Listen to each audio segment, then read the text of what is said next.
The date was February 3rd, 1963.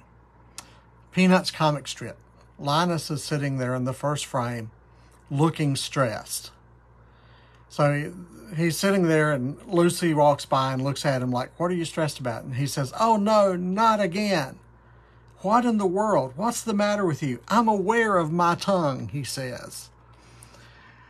It's an awful feeling. Every now and then I become aware that I have a tongue inside my mouth, and then it starts to feel all lumped up. Lucy said, "That's the stupidest thing I've ever heard. I can't help it. I can't put it out of my mind. I keep thinking about where my tongue would be if I weren't thinking about it, and then I can feel it sort of pressing against my teeth. Now it feels all lumped up again, and the more I try to put it out of my mind, the more I think about it." And she says, "Good grief," and walks away. And then a couple of frames later, she says, "Oh no," because she's aware of her tongue. And she walks back to Linus, "I ought to knock your block off." Being aware of your tongue. I am very often aware of my tongue because I have a thing called tongue thrust, where I'm always pushing my tongue against the back of my teeth. And a lot of times my tongue ends up irritated and sensitive and all that. And that's one of those things I'm trying to work on, is to not push on my tongue. So I'm always aware of my tongue, it seems. We probably need to be aware of our tongue. We need to be aware of what it does and what it can do. Today's verse in my daily devotional is Proverbs 18:21. It says, "Death and life are in the power of the tongue, and those who love it will eat its fruit." Death and life are in the power of the tongue. And that is true. For a tongue to be such a very small thing, it can create a lot of issues, and it can create a lot of good things. It all depends on how it's used. I think about the way Adolf Hitler used his tongue, that he was able, through the power of his speech, to motivate an entire country to follow him in a very wrong way, and millions of people died as a result. I think about Dr. Martin Luther King and the way he used his tongue to help convince people of the power of his dream, that one day people would be equal.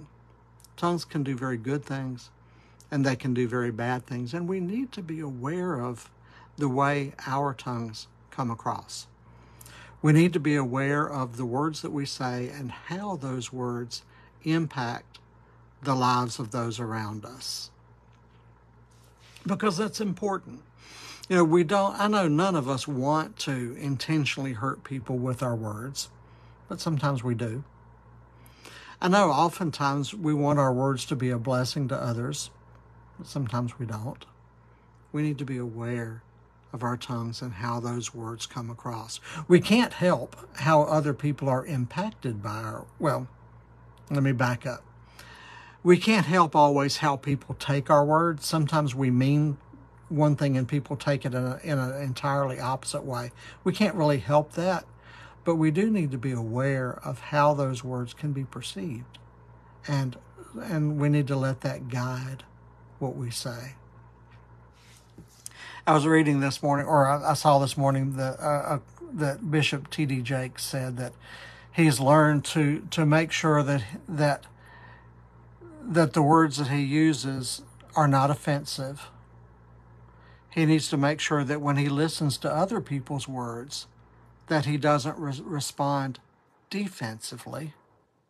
So he tries to be careful not to speak offensively, not to receive other people's words defensively, and to try to make sure that at the end of a conversation that the listener leaves with their dignity.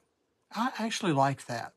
That's something I'm going to kind of work on, is to make sure that I don't speak in a way that is offensive, that I don't take what other people say, that I don't react defensively, and that I make sure that the words that I use leave other people with their dignity. Now, of course, we realize that we need to be aware of our tongues and what we say, but of course, there's a bigger issue than that. Matthew chapter 15. Verse 18 says, "But the things that come out of a person's mouth," I'm sorry, I'm having to look around my camera. The things that come out of a person's mouth come from the heart. So we do need to realize that it's really a bigger issue than just what we say, because our words reveal who we are on the inside. So we can try to control the things that we say, but beyond that, we need to realize that this is a heart issue. And so we need to ask God to help us with our hearts, to make sure that our hearts are filled with the Spirit, so that our words then reflect that, and our words are Spirit-filled words, and that they touch people in a Spirit-filled way.